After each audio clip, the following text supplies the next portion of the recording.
mga balitang entertainment, nagbabalik prime time. Ito na, ang aktres na si Julia Montes para sa seryeng Saving Grace.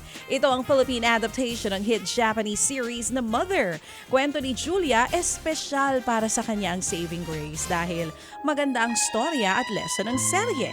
Aminado ang aktres na kinabahan siya nang tanggapin nga ang role. May pasilip naman ng dreamscape sa unang araw sa set ni Julia. 2020 pa po, ang tagal na. Ang huling TV appearance ni Julia. Meron ako nabasa, nadulas daw si Kuya Will. May nasabi na si Kuya Will. Meron nga yun.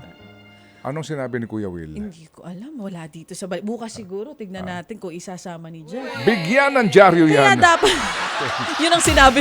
Yun pala yung sinabi. Kaya dapat lagi kayong manood ng Will to Win. Baka mamaya, madulas ulit si Kuya Will. Anong masabi? Abangan nyo. Pero yung kung nadulas, mamaya kay na Christy, abangan natin. Okay. Sige. Hi, Jules! Julia Montes, congratulations on your new project. Ang tagal niya, Hi, Coco.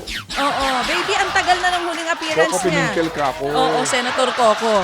Ang huling appearance ni Julia Montes ay taong 2020 pa. Okay. Before the pandemic pa, mga kapatid. So 4 years old na. Ang probinsyano, ang huli niya. O, ito. Hindi naman malilimutan ng K-pop girl group na IVE ang naging concert nila dito sa bansa noong Sabado. Nagtanghal nga ang grupo sa Mall of Asia Arena bilang bahagi ng kanilang show na What I Have Concert Tour. Kabilang sa performance nila ang hits na 11, Royal at Blue Blood. Ibinahagi naman ng ilang ilang IVE members ang paborito nilang Filipino food.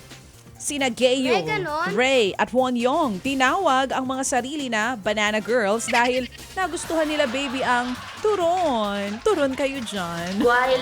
So sarap naman sa turon. Totoo naman. Si Eugene naman, chicken adobo ang gusto. Habang sina Licio at Liz, ube ice cream at halo-halo. Namangha rin sila sa pagiging passionate ng kanilang Pinoy dives.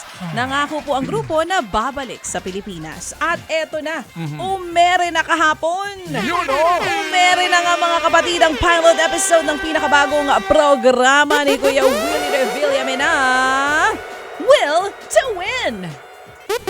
Namigay ng libu-libong papremyo si Kuya Willie sa studio audience at maging sa mga nanonood sa kanilang mga bahay. Nagbalik din ang masayang laro na Hep Hep Hooray! Hep Hep Hooray! Na may 30,000 pesos na cash prize. Kaya mo pa maglaro nun, baby eh. Kayang-kaya mo maglaro nun. Ikaw, paano Hep Hep? Hep Hep Hooray! Hep Hep Hooray! Alam mo, dapat kunin to ni Kuya Will, senior edition.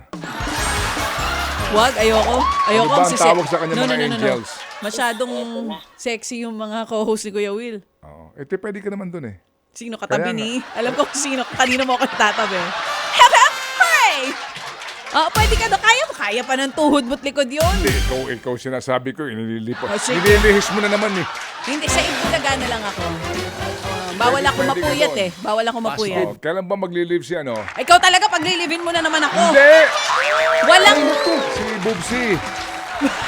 Ano ba si Bubsy? Hi, Bubsy. Kasama si Bubsy dyan. Yung pag nag-live siya. Sige, Bubsy. Bawal ako mapuyat. Ito na nga, baby. Pag nag-live siya, pwede ka raw. Ikaw talaga. Gakaganong costume din ako. Gusto mo pumasok ako dito? Ay, sige nga, please. Lumaki pa ako sa Tsura niya. Sige, please. Ginawa mo akong mascot, ha? Uy, bakit mascom ba si... Hindi siya mascot, pero Oo. mas bagay kasi kay Bubsy yun. Pero sige. Subukan mo, try mo. Sige, sa Halloween. Magko-costume Halloween ako. pa bukas na. Kung papayagan ako ni Ma'am Cherry, ha? Sige, oo daw. Ang bilis ng sagot. Ito. Balik tayo dito. Alam mo kung magkano ang panalo dito sa Hep Hep Hooray!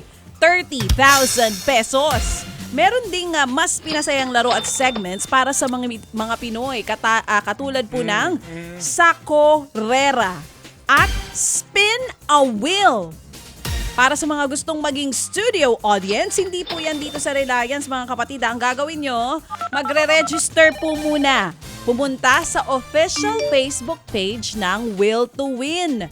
I-click ang message button at i-scan ang QR code para makapag-book ng reserved seating. Hindi po kayo pwede basta-basta pumunta doon sa studio. Mapapanood nga po ang Will to Win Lunes hanggang Biyernes alas 5 ng hapon dito sa TV5. Ako na magsasabi, mag-ingat po kayo sa mga scammers ha. Kasi nga no isang araw meron lumapit sa akin, ginagamit ko yung pangalan ni Kuya Will. Ted Filon at DJ Chacha. Ngayon, nasa Radyo 5, 92.3 News FM. Monday to Friday, 6 to 10 a.m.